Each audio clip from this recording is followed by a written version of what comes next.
Welcome back, Fantasy Moto fans, to the PulpMX Fantasy Show. I'm Donnie from RotoMoto, and in this video, I have 5 riders I want you to look at when making your picks for Arlington 2022, tips for the FFL, the weather report, race day schedule, and an early look at what my team could be come Saturday night. And stick around to the end to find out how you could win a race-use front number plate like this one, fresh off the front of Christian Craig's race-winning bike, autographed by the man himself. But first, as always, we start the video off with some stats and info from last weekend in Minneapolis. 17,560 total players set their lineup, the biggest single week drop yet this season, no doubt in part due to the exceptionally early start time. The most popular team, or the sum of points for the riders with the highest pick trends, may very well have set a new record. If you would have picked the 8 most obvious guys on the board, you would have been flirting with a 300-point weekend instead of whatever you ended up with. The median score was 246, meaning if you scored at least 247, you did better than half of the championship paying field.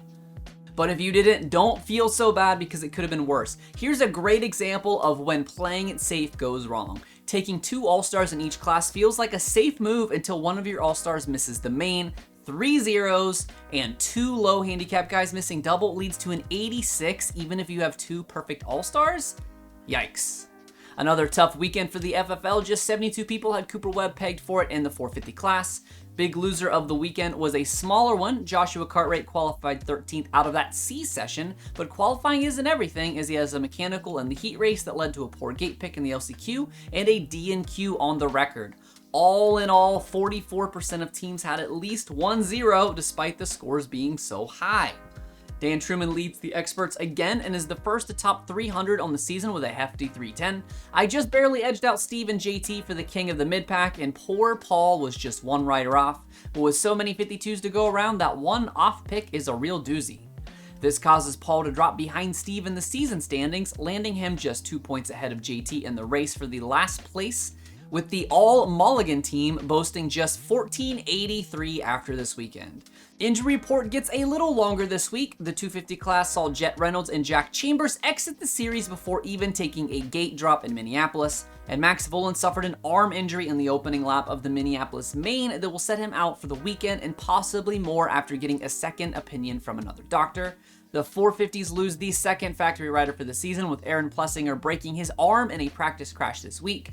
Max Anstey's main event crash has landed him broken ribs and a collapsed lung, so he will be out of commission for at least a few weekends. Not listed here, but be aware Chase Sexton did enter concussion protocol this week following his last lap crash in Minneapolis. Stay tuned to social media to see if he looks good to go in qualifying for that night show. As the All-Stars are always based on the top 8 in points, this means we have a lot of shakeup in the 250 class with only 1 round in. Mitchell Oldenburg is eligible for double points this weekend after his D&Q last, as well as Jordan Smith and Kyle Peters, who both had issues in the main event. Sliding into these All-Star slots are Troy Lee Gasgas's Pierce Brown, Rockstar Husqvarna's Styles Robertson, and PulpMX Yamaha's Enzo Lopes respectively. Before I talk picks for the weekend, let's go over some of the intricacies of picking a Triple Crown round. The biggest change is there are no qualifiers that you have to sweat out.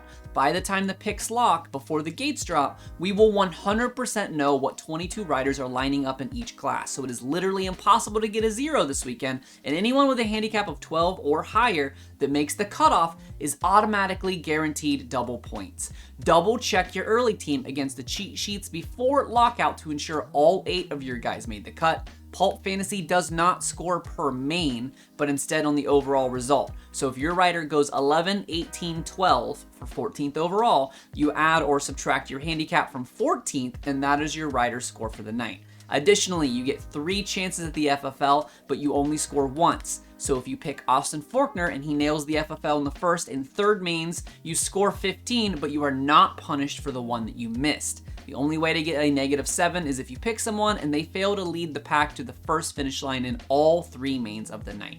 Strategy-wise, the main events are roughly 2/3 the usual length, so this obviously benefits great starters as the rest of the pack has less laps to catch and pass them, and is more difficult format for the Dylan Ferrandis types that typically botch the start and use the entire 20 minutes to catch up and pass riders ahead of them.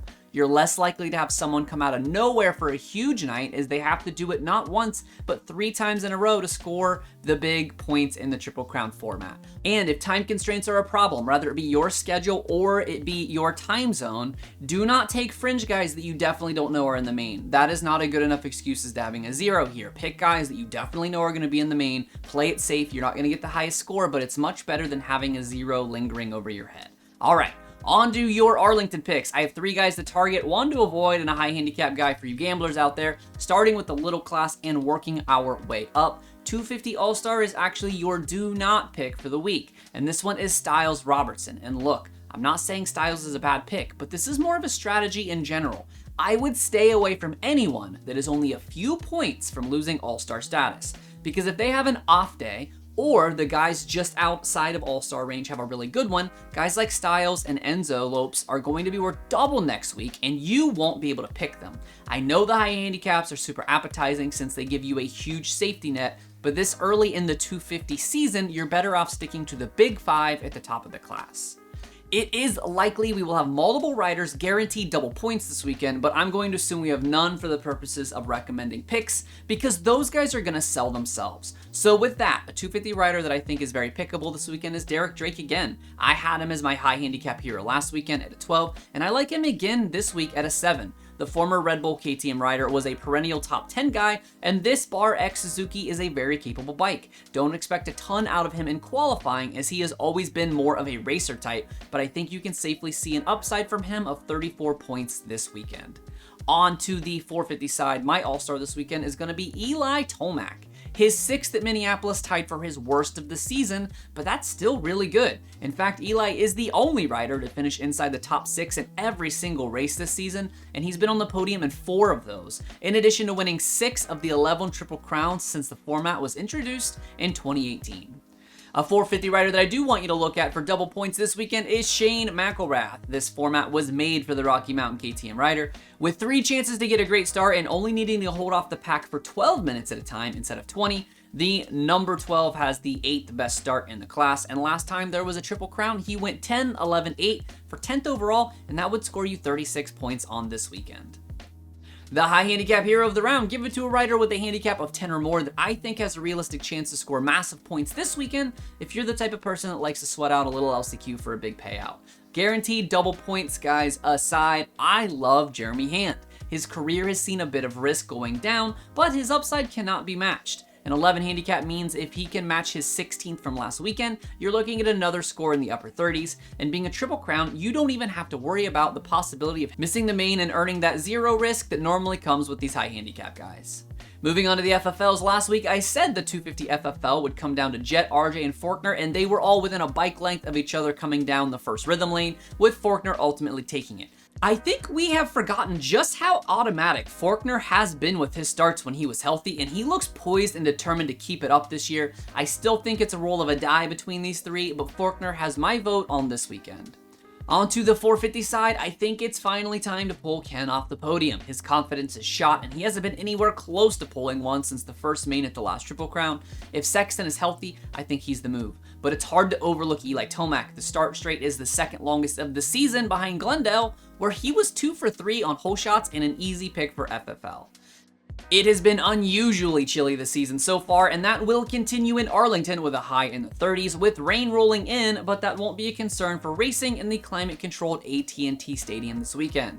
The race day schedule is a bit earlier for a west-ish night show. Those of us on the East Coast will start with Race Day Live beginning at 2 p.m. Eastern, 1 p.m. local time in Arlington, and will be broadcast live on the Peacock app. Don't forget to tune in at the end of the pre-show on Peacock to catch the LCQ action that sets the final 22 for the night show. RotoMoto Patreon supporters are the first to receive the cheat sheets, as I post them on our private Discord server as soon as each class wraps up, and then to Patreon at wide around 6:30 p.m. Eastern, 3:30 Pacific. The standard cheat sheets will hit general public on PulpMX Fantasy Twitter and Instagram shortly after, around 7 p.m. Eastern, then the picks lock and the gates drop at 8 p.m. Eastern on CNBC and the Peacock app. After the race, feel free to join me over on my own YouTube channel for the RotoMoto post-race program immediately following the 450 podium ceremony, where I talk directly with you and other Supercross fans live on camera about the racing, the drama, the fallout, and of course the fantasy results as those become available. Before I show you my early team for Glendale, I want to talk about Maxxis Tire coming on for all 17 rounds so I can deliver these videos for you. You know Maxxis Tire. You know their MXST tire designed by the king of Supercross and my all-time favorite rider, Jeremy McGrath. It is the newest and most advanced tire in the Maxxis MX lineup, featuring an all-new tread pattern, compound, and composition to provide the stability, predictability, and traction that the upper tiers of motocross demand. The entire SGB Honda team runs Maxxis on their race bikes, including PulpMX show favorites and on-again, off-again rivals Alex Ray and Cade Clayson. Available at your local retailer and at motosport.com. My Saturday team is likely to shuffle a ton once we know who is locked into the mains, but for now, it shows Austin Forkner at a 2 for my All-Star, Jordan Smith at a 3 handicap bouncing back from losing All-Star status, BarX Suzuki's Derek Drake at a 7 handicap, and SGB Honda's Jeremy Hand rounding out my 250 squad with an 11. For 50 side, I have Triple Crown King Eli Tomac at a 2, his Star Racing Yamaha teammate Dylan Ferrandis at a -1, Sugar Shane McElrath with 5 handicap, and HEP Suzuki's Justin Bogle with a 7. Always got to go FFLs on the Triple Crown. I'm taking my All-Stars this weekend, Austin Forkner and Eli Tomac locked in for at least one FFL in Arlington. If you want a chance to win something like this front number plate, fresh off of Christian Craig's Anaheim race winning bike, consider joining the RotoMoto Patreon. For just about $1 per week, you support me immensely and help make it possible for me to make more content like this, but you are also entered to win race shoes and autographed memorabilia from your favorite riders and fantasy darlings every single month. And sign up for the Insider tier for an additional entry into the giveaway, as well as an exclusive podcast talking fantasy stats on every rider in the field, as well as the enhanced cheat sheets that come out every Saturday. Link for that will be in the description below. And don't forget to follow PulpMX Fantasy and RotoXMoto on both Instagram and Twitter for injury updates as the weekend rolls on, qualifying info and stats and banner throughout the race itself, and those fantasy cheat sheets once qualifying is done and wrapped. Thanks for watching the PulpMX Fantasy Show presented by Maxxis. My name is Donnie, and may your chizzes chiz this weekend. Remember that 8 is great, and most importantly, have fun. Good luck, y'all.